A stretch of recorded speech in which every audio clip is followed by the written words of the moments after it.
self-discipline to deal with real challenges in life. And so they would often get out there into the real world, whether that meant high school or college or beyond, and they would encounter some setback, as we all eventually do. And they would often get completely derailed. And so both Dave and Dominic decided that if they wanted to help their students succeed, not just on next week's test, but in a deep way and in the long term, they had to find some way to help address their character. And so they decided to collaborate, and they started working with this team of psychologists from the University of Pennsylvania. And working together using surveys and statistics, they came up with a list of 7 character strengths that they've decided are the most important, the most predictive of long-term success. Here's their list: optimism, zest, grit, curiosity, social intelligence, gratitude, and self-control. And I have to say, I don't necessarily think that this is the perfect list. But I do think it's an interesting list. And part of why I think it's interesting is that it's somewhat different than the list that you often see posted in schools, values or principles. There's some things on this list that often don't make it onto those lists, like take zest. Now, if you're a 7th grade teacher, having a room full of zesty kids is not necessarily what you want at 8:30 on a Monday morning. But to their credit, what they've discovered is that zest turns out to be really important, maybe not in middle school or high school, but it turns out to be really important in college. That is a time where simply being self-controlled, being good at following the rules isn't enough. You also have to be enthusiastic about your learning. Grit is another one that I think often gets people's attention. It's a word with a lot of resonance in American history. You know, we all think of a cowboy on the frontier walking 10 miles with a piece of barbed wire stuck out of his leg or something like that. And yet, as a psychological category, it's a pretty new invention. It's the invention of this one researcher at Penn, a woman named Angela Duckworth. And the way Angela defines grit, it does have a lot of self-discipline, but it also involves passion. The way she defines it is perseverance in pursuit of a passion. So the kids who have grit are the ones who have a clear goal, and they don't let anything get in the way of that goal. Angela's actually come up with a grit test that you can find on her website. It's this deceptively simple test, 12 questions, things like how often do you start one project and move on to something else. But she's found 2 remarkable things about this list. One is that people are actually pretty honest when they take it. They'll actually tell you how gritty they are. And the other is that your score on this test turns out to predict a whole lot of important outcomes, both for children, for young people, and for adults. And so at KIPP, what they've done is they've taken this list of 7 character strengths, zest and grit and curiosity and all the rest, and they've turned it into an actual character report card. So 4 times a year, every student at KIPP Infinity is evaluated on all 7 of these character strengths by each of his or her teachers. In order to understand the thinking behind the character report card, it's useful to know about the work of a psychologist at Stanford University named Carol Dweck. Some of you may be familiar with her work, but for those of you who aren't, I want to ask for a little audience participation, a show of hands. So Carol Dweck is known mostly for her work around this idea called mindset. She discovered that one of the most important predictors of whether a young person will succeed or not is their opinion about this relatively obscure question about the malleability of intelligence. And she uses that question to divide people into those who have a growth mindset and those who have a fixed mindset. So I want to see who here has a growth mindset and who has a fixed mindset. There's no judgment, just answer honestly. So if you believe that after a certain age, our pure IQ is more or less fixed in place, and there's not a whole lot that you can do to raise it or lower it, please raise your hand. All right, we have a few brave people who have a fixed mindset. And if you believe that our pure IQ is completely malleable and we can change it at will, raise it, lower it, please raise your hand. All right, you all have a growth mindset. So here's the thing about this question. The people with a fixed mindset are actually right on the facts. After about age 8, our pure IQ doesn't change much at all. But the tricky thing about this question is that the people with the growth mindset tend to do better in life, even if they're completely misguided on the facts.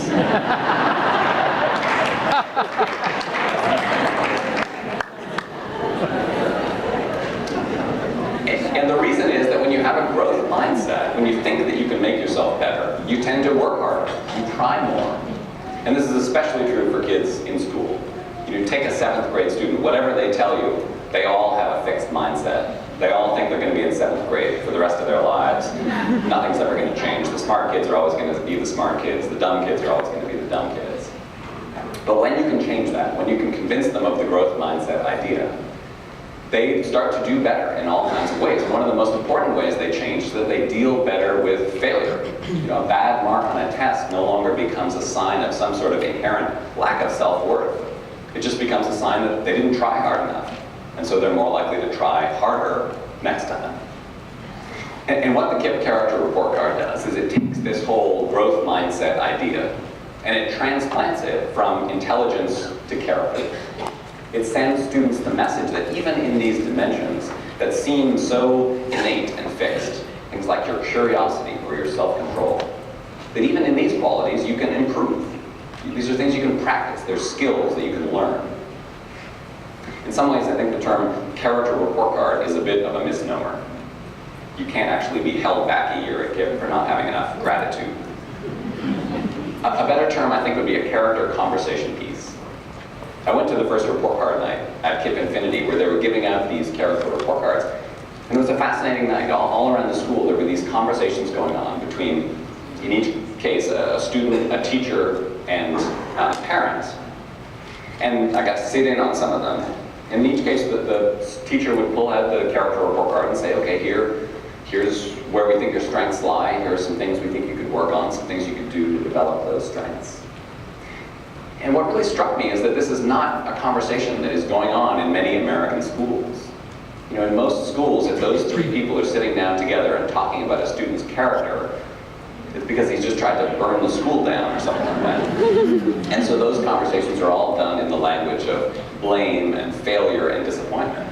But that's not what it felt like at KIPP Infinity that night. It felt like these conversations were happening in the language of growth and change and possibility. So I mentioned that KIPP and Riverdale got together to come up with this list of 7 character strengths. And that at KIPP, they turned that list into a character report card. But at Riverdale, they are not doing a character report card. And when I asked Dominic Randolph, the head of the school, why that was, he explained that at a school like his, which is a typical New York City private school, highly competitive, high stress, high anxiety, at a school like his, if he introduced something called a report card for things like curiosity and zest, there would be $300 an hour curiosity tutors roaming the halls. And the local chaplain would have a zest test prep class that would have a long waiting list. And that was really the opposite of what Dominic wanted for his students. Dominic was a fascinating character for me. As I said, you know, on paper his school was doing just great. But he was deeply concerned that his students, most of whom were from affluent families, were missing out on these opportunities to develop these crucial character strengths because excuse me, because they were so protected from challenge, protected by their families, protected by their school, and really protected by their whole culture. When you talk to parents at a school like Riverdale about the idea that their children might not be being sufficiently challenged, they often react with something like horror or outrage. And the reality is that, you know, kids at these schools are working tremendously hard. You know, that they have a ton of homework, they carry around those giant backpacks. They're often completely burned out, stressed out. But I think the reality is that we can often confuse stress with challenge. I think that's true in our own lives, and I think it's true in the lives of our children. To me, it's like the difference between exercising by running on a treadmill and exercising by climbing a mountain. When you run on a treadmill, it is exhausting. You are completely burned out by the end of it. But you kind of know when you get up there and you punch in those numbers that you're going to make it through your 20 or 30 minutes. But when you climb a mountain, there's some real challenge involved. There's some real risk. You might not make it.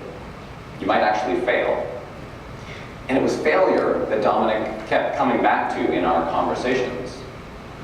The way he put it is that character strengths like grit and self-control are born out of failure. And in most high-achieving academic environments in the United States, no one really fails anything.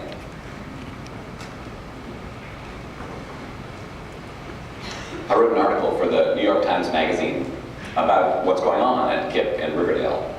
And my editors gave it the headline, "What if the secret to success is failure?" It was a great headline, very provocative. But I think it's a bit of an oversimplification. I don't think it's quite true that failure itself leads to success. Most of my reporting for this book took place in high poverty neighborhoods, including a lot on the south side of Chicago. And in those neighborhoods, the problem is not that kids don't have enough failure and adversity in their lives. They're surrounded by it every day, and for the most part, it's not making them stronger and more resilient. For the most part, it's just wearing them down and wearing them out. I think what we have in this country is something of an adversity gap, where we have some kids, especially those who are growing up in poverty, who simply have too much adversity in their lives, and what they need more than anything is some protection from that adversity. And then we have other kids, especially those who are growing up in affluence, who actually need some more exposure to adversity. And I think this last part of the equation is one that's difficult for a lot of parents to accept. I know when I think of my own son, there's something deep in my DNA that just wants to protect him from all adversity at any cost. But I think what I and a lot of other parents are coming to believe is that in doing that, in trying to protect our kids from adversity, we're often doing more harm than good. And that idea that a certain amount of adversity can be a positive thing in a child's life recently got some support in the psychological literature from a study that was done at the State University of New York in Buffalo. A team of psychologists there took a group of 2,000 adults and they gave them two tests. One was an adversity questionnaire, just this checklist of different adverse events that can happen to a person in childhood. Not terrible traumas, but things like your parents get divorced, or someone in your family loses a job, or you survive a natural disaster. And then the second test was a standard psychological test of happiness, mental health, and well-being. And for the most part, the researchers found the relationship between these two tests that was exactly what they'd expected. People who had checked off 12 or 15 boxes on this adversity checklist, they weren't doing well at all. That adversity had really stayed with them. It was making it difficult for them to do well, to be happy even into adulthood. But then they discovered something curious in their data, which is that there were about 200 people in their group of 2,000 who hadn't checked off a single box on that adversity checklist. They hadn't experienced any real adversity in childhood at all. And so the scientists looked at the slope on their graph and they figured, oh, well, these must be the happiest, best adjusted people in the whole country. But of course they weren't.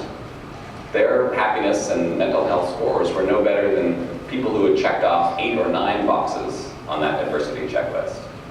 And the people who were doing best were the ones who had experienced 2 or 3 or 4 or 5 adverse events. It turns out that the relationship between childhood adversity and happiness is an inverse U-shaped quadratic equation. A handy fact to know as you go through life. But that still leaves the question, why? Why is a moderate amount of adversity good for kids? And I think it's because it gives us an opportunity in childhood to practice failing, to learn how to manage failure. And this idea of the crucial importance of helping young people learn how to manage failure is one that runs through many different chapters in this book. I think it's really what those mother rats were doing when they were licking and grooming their pups. I think it's what the teachers at KIPP were doing on report card night. But the place where I saw it most vividly was actually over a chessboard. I wasn't a chess person growing up, but there's a whole chapter in my book about scholastic chess, and so I've now spent a lot of time at these tournaments. And when you go to these tournaments, you notice two things. One is that